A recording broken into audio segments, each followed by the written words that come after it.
Very much. It's really great to be with you this afternoon. Are you having fun? Woo! I can't hear you. Are you having fun? Well, it's always great to come to a gathering of union members. You know, I grew up in a union family. My grandfather was in a laborers union.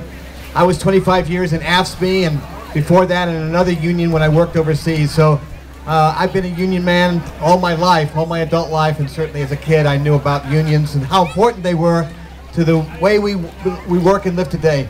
Without unions, you know well as I do, we would still be working weekends, we wouldn't have benefits, we wouldn't have good wages, we wouldn't have the end of child labor, and the unions made all of that possible. And I think it's really important that we teach young people about the history of unions in this country and what they've done for working people.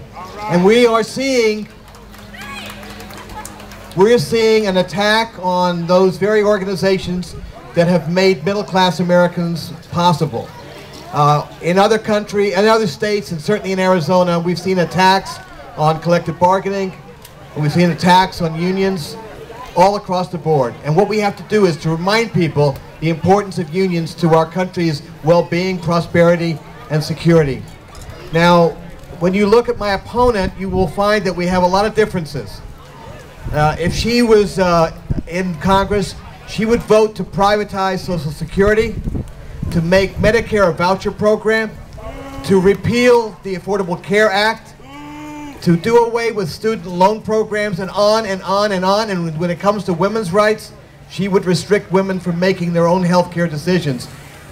Everything that I've just said, you can expect me to do the opposite, because when we look at the importance of Social Security and Medicare to older people, when they retire, they should know that the investment they made all of their lives is going to be there when they retire.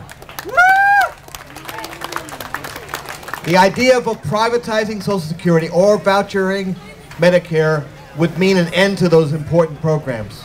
And the Affordable Care Act, which my opponent agrees should be repealed, I voted against repeal when I was in the House just a month and a half ago, because this law, as you well know, provides health care to millions of new Americans, allows people to, young people to stay on their parents' insurance until they're 26, allows people to get insurance even if they have a pre-existing condition, and one of the most important things it does is to make sure that women are treated equally in the health care system. You know, right now a woman gets to pay more for her health care insurance than a man, and that's not right. So we need to make sure that that law stays in place and we take care of the things in it that need to be changed, and that's where I'm dedicated to work in the future in the next Congress. And then when it comes to taxes, you know, my opponent has said she would like to extend taxes for cuts for everybody, including the millionaires and billionaires who've been making a lot of money over the last decade with these tax cuts.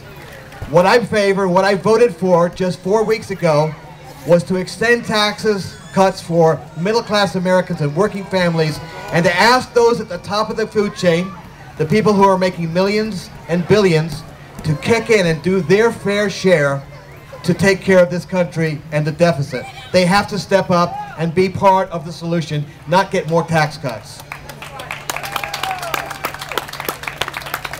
And you know, we are facing a huge decision in Congress when we go back, and probably it won't happen until after the election. And that's why this election is so important, because in the new year, we're going to see attempts by the majority, if they're still the majority, to cut a lot of benefits for a lot of people. And one of those groups that I think are really important to me, and I know to you, are the veterans who have served our country in uniform, and when they come home, they should get the services and support that they deserve, not have reductions in service and support. And the budget cuts that are being proposed would hurt veterans too. If anything, we need to do more for our veterans, because a lot of our young veterans who are coming back from Iraq and Afghanistan with post-traumatic stress disorder and traumatic brain injury are not getting the treatment they deserve and need. I was with a soldier down in Fort Huachuca about a month ago, and I asked him what it was like when he came back from 3 tours of duty in Iraq. And he said, I had 10 minutes with a psychologist. And he said, now I've been diagnosed 9 months later with post-traumatic stress disorder and traumatic brain injury. He lost 9 months of treatment because we weren't able to take care of his needs when he returned. And that is just wrong, and we need to make sure that doesn't continue, because we cannot do to this generation of veterans what we did to the Vietnam veterans when they came back, which was to give them no services. We cannot let that happen again. Yeah. So let me just close by saying this. I think you all know this, but it bears repeating. This is one of the most important, if not the most important, election of our lifetime. Everyone says that. This is the most important election, but this one really is. When you look at the policies of the other side, you will see policies that would undercut most of the safety nets, if not all, that we've had in our country over many years. They would go after unions more than they have already. They would make sure that we don't have an Affordable Care Act. We cannot let this happen. And so what we all have to do is not only vote, but we have to talk to our neighbors, the people we go to church or synagogue with, the people we work with, the people we play with, that we go out and do sporting activities with or watch sports. We have to remind people that this election is critical and turnout is essential. If we're going to prevail, if we're going to take back the House, if we're going to win the presidency, if we're going to preserve the Senate, we need everyone to show up. And all of you have friends who may not be good voters. Please make sure they do that. And I thank you all for your support.